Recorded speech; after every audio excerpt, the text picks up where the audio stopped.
D'accord. Alors, bonsoir à tout le monde. Bon, je pense que nous sommes tous fatigués. Bon, on va faire le maximum par rapport à cette thématique-là, qui est assez intéressant, d'accord, parce que ça nous concerne tous. Au moment où nous utilisons ça nous concerne alors. Alors, par rapport à cette thématique-là, moi je me nomme Bamba Bachili, d'accord. Je suis ingénieur en management de la cybersécurité et sécurité des systèmes d'information, d'accord. Je suis également président de l'organisation Cyber 221, dont l'objectif est juste de promouvoir la culture de la cybersécurité au niveau du Sénégal, mais également au niveau de la sous-région. Nous sommes au Sénégal, également nous sommes au niveau de la sous-région où nous faisons tout ce qui est la formation et la sensibilisation à la cybersécurité.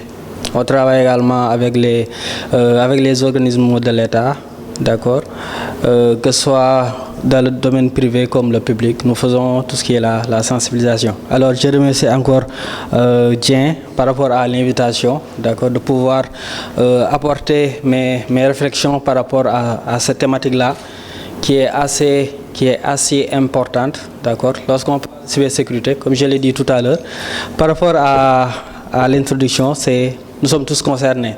Au moment où nous utilisons ça, même si vous n'êtes pas dans le domaine, vous êtes concerné, parce que vous devez aujourd'hui savoir comment vous allez faire aujourd'hui pour protéger vos données. Maintenant, par rapport à cette thématique-là, oui, tiens. Alors, comme je l'ai dit tout à l'heure, je suis ingénieur dans ce domaine, ingénieur en management de la cybersécurité et sécurité des systèmes d'information, d'accord. J'ai plusieurs certificats dans ce domaine, expérience. Je suis également formateur et consultant en cybersécurité et en test d'intrusion. Oui. Slide. Oui. Alors, pour aujourd'hui, on va un peu parler de tout ce qui est la cybersécurité, c'est quoi. On va également voir tout ce qui est la gouvernance numérique, la lutte contre la cybercriminalité. Quels sont les points de liaison par rapport à ces trois thématiques-là, parce que ces trois thématiques qui ont été regroupées en une seule. La cybersécurité, c'est quoi? La gouvernance numérique, c'est quoi? On va également un peu parler de pourquoi aujourd'hui on doit lutter contre tout ce qui est acte cybercriminel. Comme je l'ai dit tout à l'heure, l'État du Sénégal est victime. D'accord, nous sommes toutes victimes de cyberattaques, que ce soit au niveau des agences ou bien au niveau des directions de l'État. D'accord, on entend parler souvent de cyberattaques. Maintenant, à travers cette présentation-là, on va un peu voir comment ça se passe, quels sont les constats, c'est quoi le contexte de manière générale. Oui, tiens, d'accord. Là, je pense que ça nous regarde. D'accord. Maintenant, par rapport au contexte, on va un peu parler par rapport au contexte. Aujourd'hui, nous vivons sur une transformation numérique rapide. D'accord. Comme ils l'ont dit tout à l'heure, ou bien depuis ce matin, on parle de digitalisation. Maintenant, cette digitalisation-là s'accompagne de risques, s'accompagne également de menaces.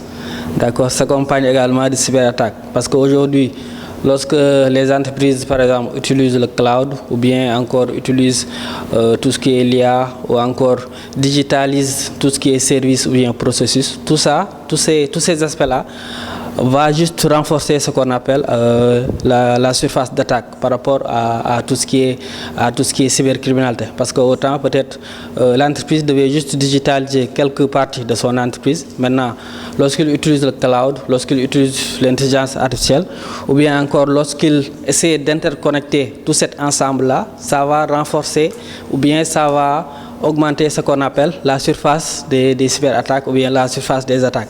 Maintenant, il faut toujours prendre en compte lorsqu'on va, par exemple, dans ce mouvance-là de faire tout ce qui est la digitalisation, de prendre en amont l'aspect cyber. Parce que l'aspect cyber, c'est le fondement, d'accord, c'est la base.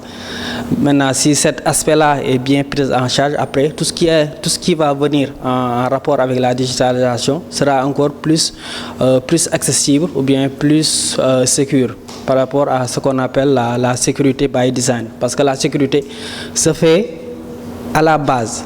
d'accord, par rapport à tout ce qui est process. On ne doit pas attendre, par exemple, d'atteindre un certain niveau de digitalisation, ensuite de venir dire qu'on va ajouter l'aspect cyber. Maintenant, la cybersécurité, c'est la base. Quand la cybersécurité est bien faite, maintenant, sur ça, on va commencer à construire par rapport à la cybersécurité pour un peu atteindre ce qu'on appelle la cyber-résilience. On va venir sur ça. Oui.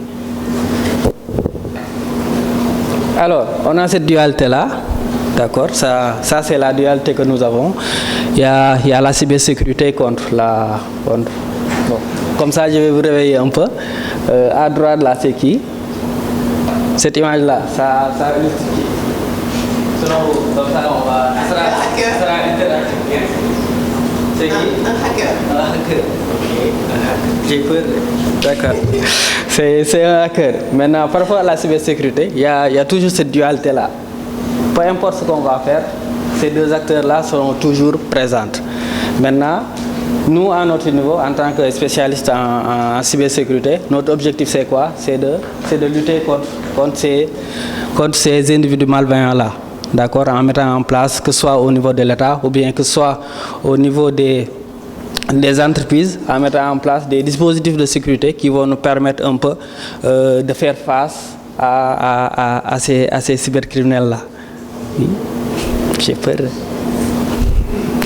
Ok, maintenant la cybersécurité, ça se définit comme ça, d'accord? C'est l'ensemble des techniques, d'accord, organisationnelles, humaines, qui visent juste à protéger. Maintenant, ça c'est juste la définition, mais à l'intérieur, ce sera des mécanismes, d'accord, ce sera des choses opérationnelles à mettre en place, d'accord, pour garantir tout ce qui est la confidentialité, l'intégrité et la disponibilité des données. Parce que quand ces trois aspects-là sont pris en compte, on peut dire que l'entreprise est dans une phase de mettre en place ce qu'on appelle la cybersécurité au niveau de l'entreprise, d'accord. Aujourd'hui, les entreprises sont victimes de cyberattaques. Par exemple, au Sénégal, il y en a pas mal ces derniers temps-là. Maintenant, par rapport à tous ces cas de figure-là, il faut toujours être dans une posture proactive. Proactif, pourquoi? Je vous pose la question. Pourquoi par rapport à la cybersécurité, d'accord, les entreprises ou bien les organisations doivent être dans une posture proactive? Pourquoi ils doivent être proactifs? Hein? Penser à l'anticipation. Oui. Ne pas attendre que les attaques viennent, mais anticiper sur ces attaques-là pour minimiser les risques. Exactement. Maintenant, par rapport aux entreprises, par rapport aux organisations, ils doivent être dans cette logique-là. Ils ne doivent pas attendre qu'il y ait feu pour pouvoir réagir.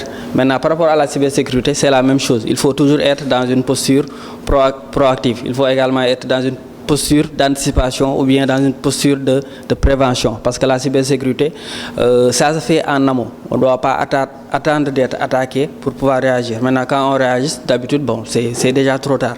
Maintenant, ça c'est la cybersécurité. Okay.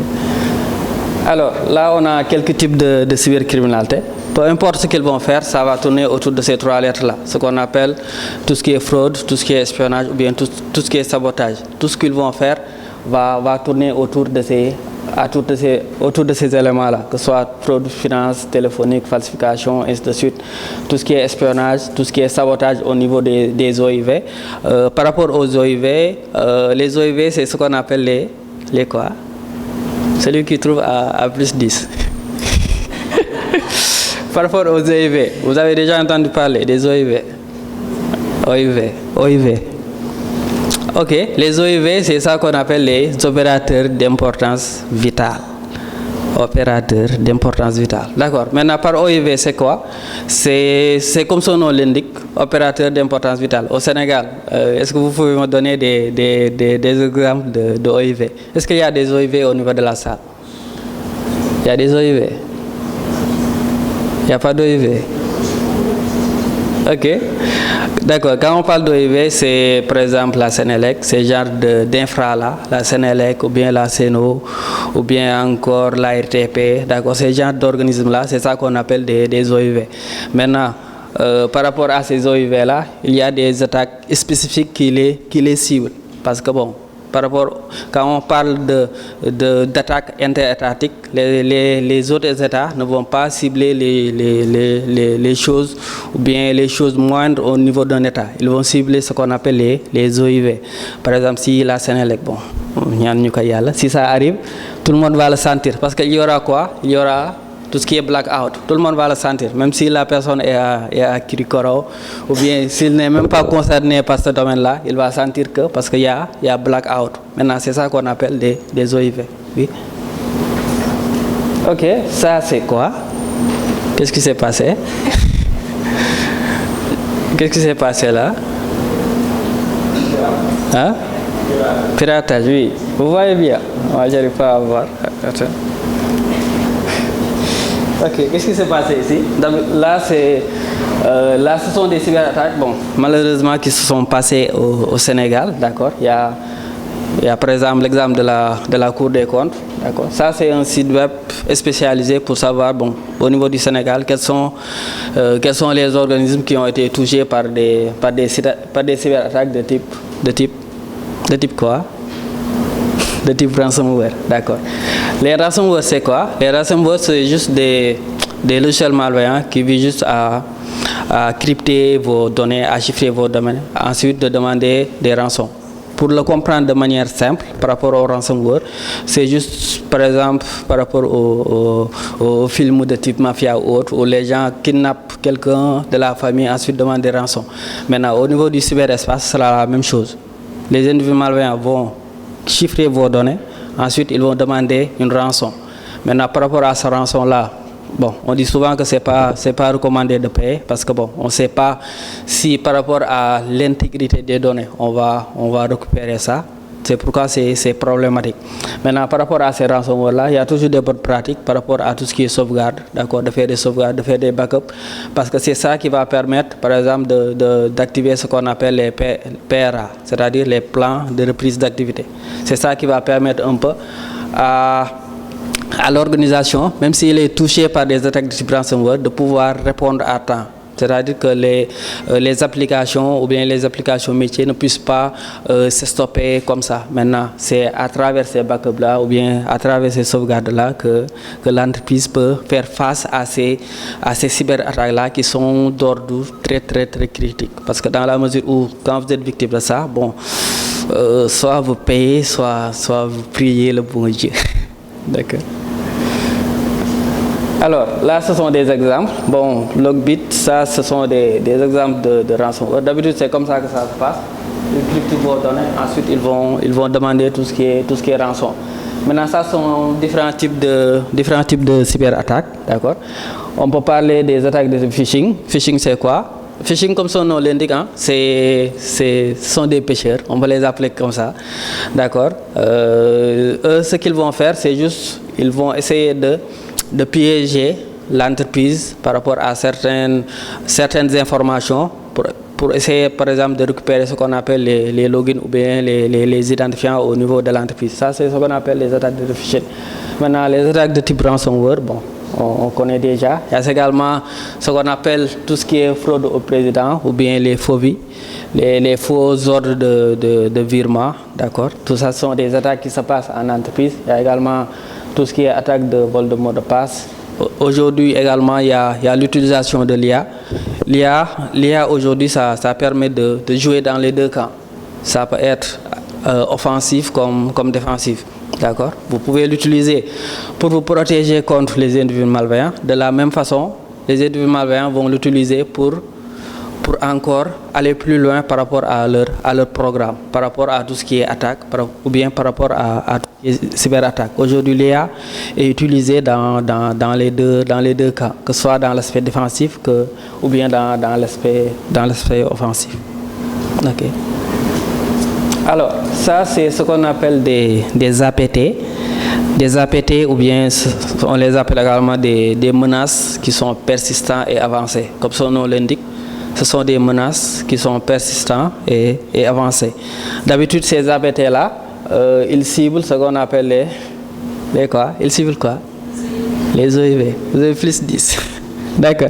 Ils ciblent ce qu'on appelle les OIV. Maintenant, les États doivent mettre en place, par exemple, par exemple au Sénégal, il y a déjà des entités, d'accord, qui permettent un peu de lutter contre ces genres d'organismes-là.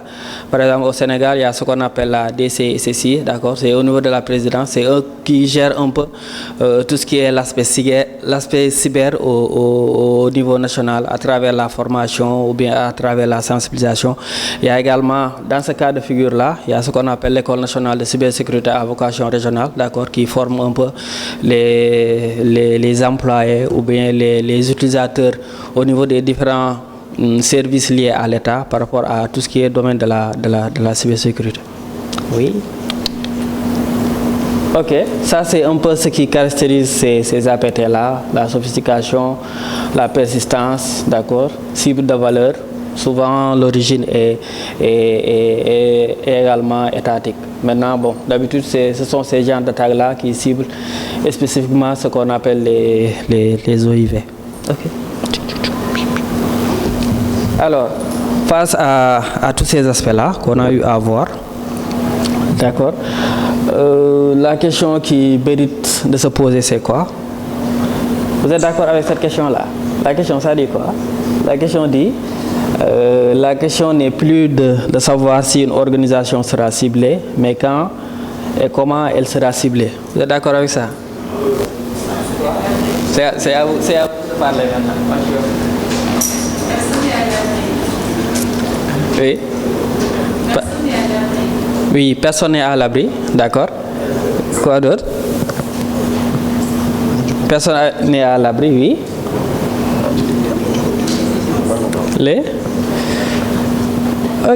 Ok, bon, comme elle l'a dit, aujourd'hui personne n'est à l'abri, d'accord. On sait qu'on sera attaqué. Maintenant, il faut déjà accepter ce risque-là. On sera attaqué. Ça monte par A ou B, on le sera. Maintenant, ce qu'il faut se poser, c'est quoi? Comment on va réagir ou bien comment on va anticiper cette situation-là. Mais de base, il faut accepter ce risque-là. On sera attaqué. Maintenant, si nous sommes attaqués, comment on va réagir? Quels sont les éléments qu'il faut mettre en place en amont?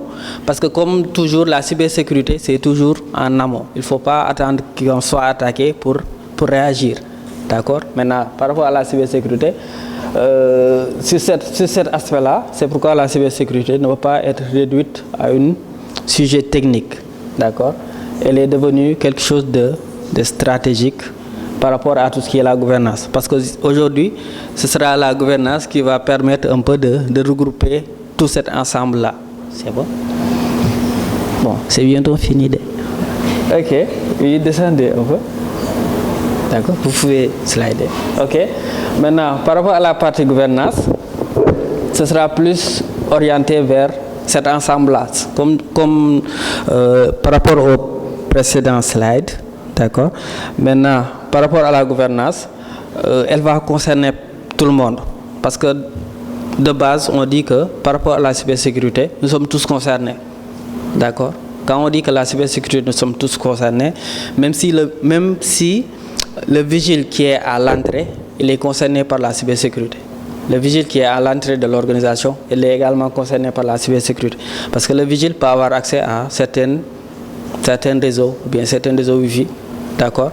Maintenant, ça également, ça peut être une porte d'entrée par rapport aux cyberattaques. C'est pourquoi l'aspect gouvernance, c'est important. Parce que ça va permettre d'englober tout cet ensemble-là, d'accord, pour permettre d'avoir une cybersécurité proactive ou bien une cyber-résilience proactive. Maintenant, la cybersécurité, comme on le dit souvent, l'aspect le plus important, il y a ce qu'on appelle le facteur humain. Pourquoi le facteur humain? Oui. Oui. C'est la faille la plus facile à appliquer. Pourquoi? Je ne suis pas d'accord avec ça. Comme ça. Ok.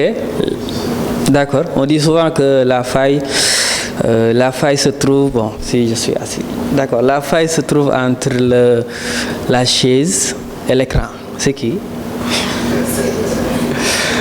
Hein? C'est l'aspect humain. D'accord. Maintenant, on dit souvent que la faille se trouve entre la chaise et l'écran. Maintenant, il ne faut pas prendre en compte cet facteur-là, que l'humain est le maillon faible, même si c'est le maillon faible. L'objectif, c'est d'avoir ce qu'on appelle des des human firewalls. Vous connaissez le concept de firewall?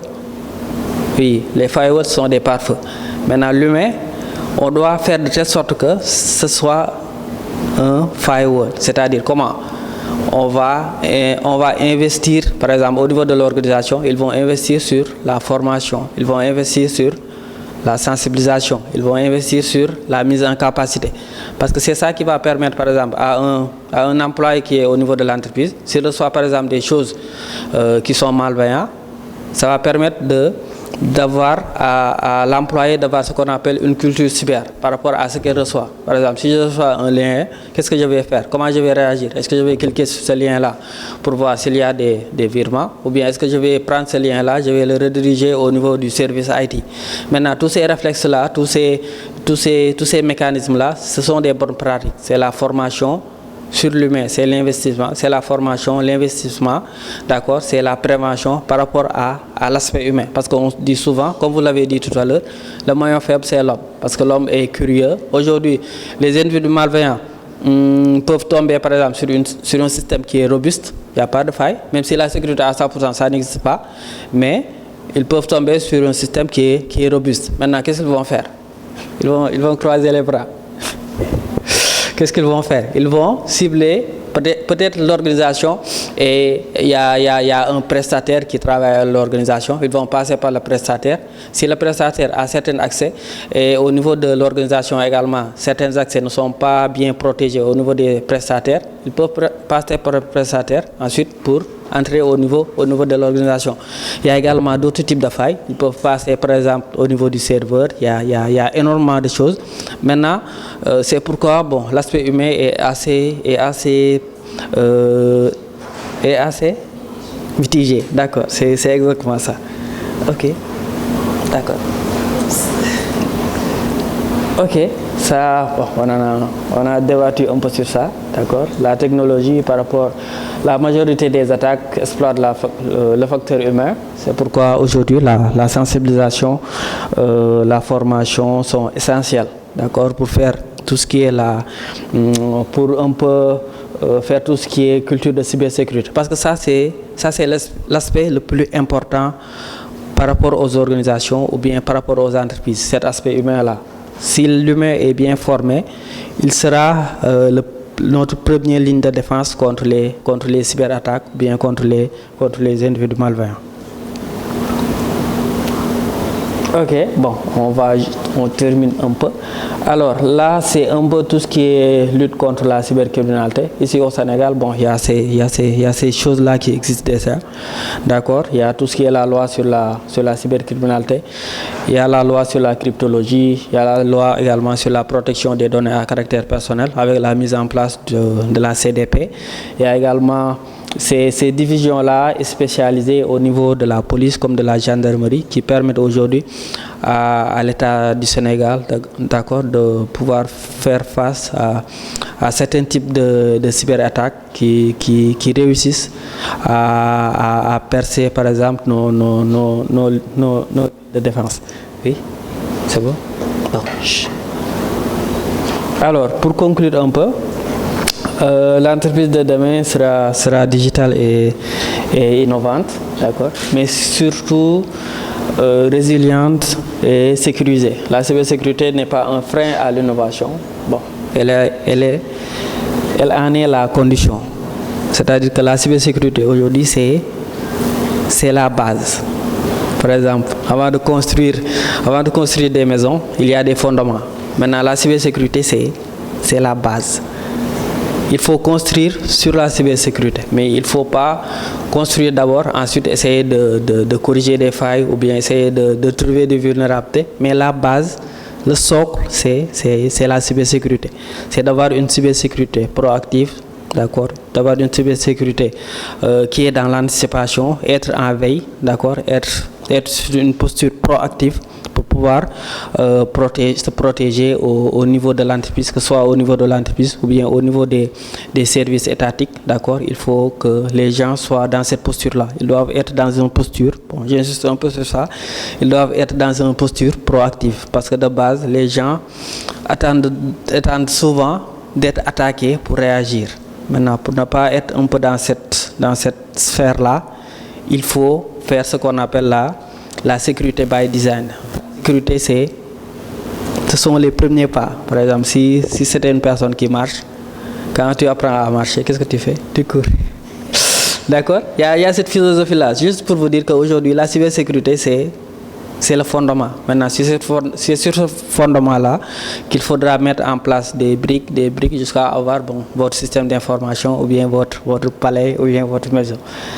D'accord? Aujourd'hui, protéger le numérique aujourd'hui, c'est garantir la confiance et la survie de l'entreprise de demain. Bon, je conclue un peu sur ça, mais de manière ramassée. Par rapport à la cybersécurité, j'insiste sur ça, il faut être proactif.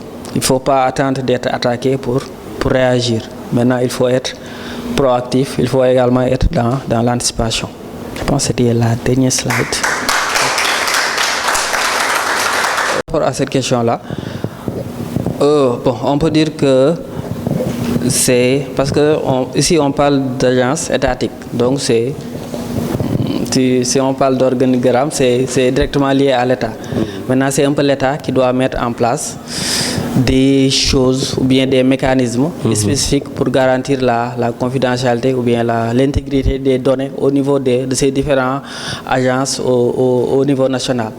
Maintenant, par rapport à la cybersécurité, comme je l'ai dit tantôt, il y a des choses qui doivent se faire en amont. Il y a également des bonnes pratiques qu'il faut adapter en entreprise. D'accord? Il y a des bonnes pratiques. Par exemple, ne pas utiliser par exemple des logiciels qui sont craqués au niveau de l'entreprise. Parce que tout ça sont des vecteurs de cyberattaque. Des fois, il y a une méconnaissance par rapport aux bonnes pratiques qui se font en entreprise et cela peut être une porte d'entrée par rapport aux individus malveillants. Mais juste pour revenir par rapport à la question, si l'agence est affiliée à l'État, c'est l'État qui doit intégrer cet aspect cyber au niveau de l'agence elle-même.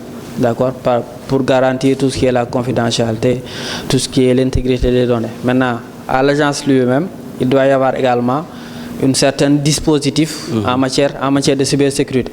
D'accord, que ce soit la mise en place de backup, la mise en place de restauration, que ce soit la mise en place d'outils opérationnels, que ce soit des SOC, des Security Operation Center. Ces genres d'opérationnels-là permettent un peu à l'organisation de pouvoir réagir en cas de cyberattaque. Il y a également la mise en place de cellules de crise. Quand nous sommes attaqués, c'est bon également d'avoir une cellule de crise pour pouvoir savoir comment réagir par rapport à ces phénomènes-là. D'accord. Merci beaucoup. Je vous en prie.